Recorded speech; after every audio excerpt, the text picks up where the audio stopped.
So today I'm going to be talking to you about my Fujifilm 35mm f2 lens. It's a great lens for portrait and video and pretty much a good all-arounder. I bought it for my trip to Alaska and for weddings for my second camera. And it's been a pretty great lens so far. There are a lot of really great things to say about it, but I'm going to give you 4 main points on why I like it so much. And the first one of those is price. I bought this lens for about 300 bucks on eBay used, but it's practically brand new. And you can get it actually brand new on B&H for like $400 or so. And that's compared to its 1.4 version, which is about $600 new on B&H Photo. So I think this lens has more value and is definitely way more bang for your buck than the 1.4 version. If you only have money to buy one lens, I definitely think that this is probably the one to get. And the second reason I love this lens is that it's super sharp, but it's not digitally over sharpened, if that makes sense. You know exactly what I mean when you see like a kit lens or just a cheaper lens. A lot of times they're usually sharp in a very bad way, but this one, it is a prime too, so it's going to be sharp naturally. This one has a really unique sharpness to it, and I think it's definitely a really professional lens and a really sharp lens that can be used for pretty much anything. And it's really amazing, and especially on the Fujifilm XT3 that has, I think, 29 megapixels. I could be wrong about that. So it's a super sharp lens. And another reason that I like it, the third reason, is the f2 aperture, and I think that's more than enough for me.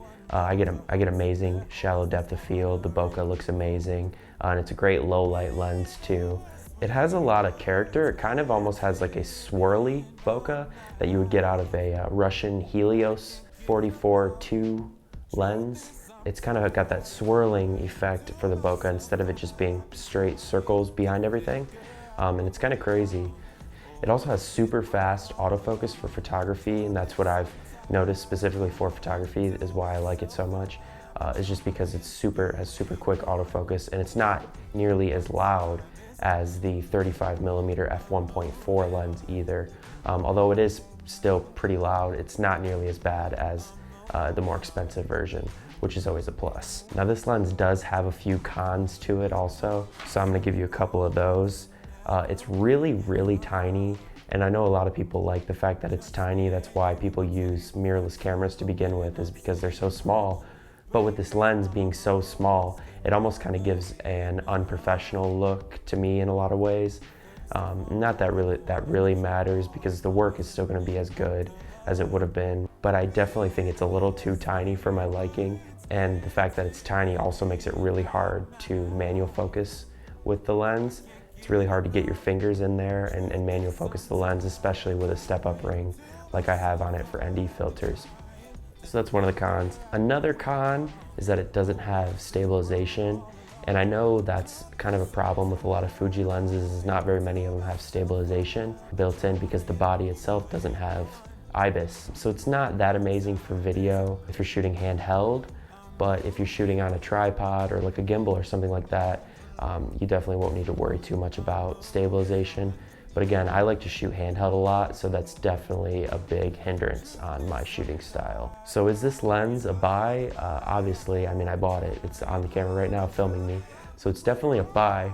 Like I said, if you really only have money to buy 1 or 2 lenses, I would definitely pick this one up. It's a great all-rounder. It's a great portrait lens. I love taking portraits with it. But like I said, it's just an amazing lens for the money. I definitely recommend that you go check it out and consider buying it. If you like this video, subscribe. I'll give you the hottest content out here. You might be able to tell I'm in a different apartment now. We just moved in down here in Dayton to our new apartment with my boy Eric. It's just him and I this year. So we're shacking it up here at this new apartment. It's pretty nice, much nicer than our old apartment. So you'll be seeing a lot of videos with this sort of setup. I'm still trying to figure out what I like to do, how I want to do it, and what the background's going to be. But it's going to be something similar to this, super simple, but to the point. And like I said, if you like this video, subscribe, like the video, share it with your grandma, share it with your family, share it with your friends. I don't care. Just subscribe for more hot content. Thanks.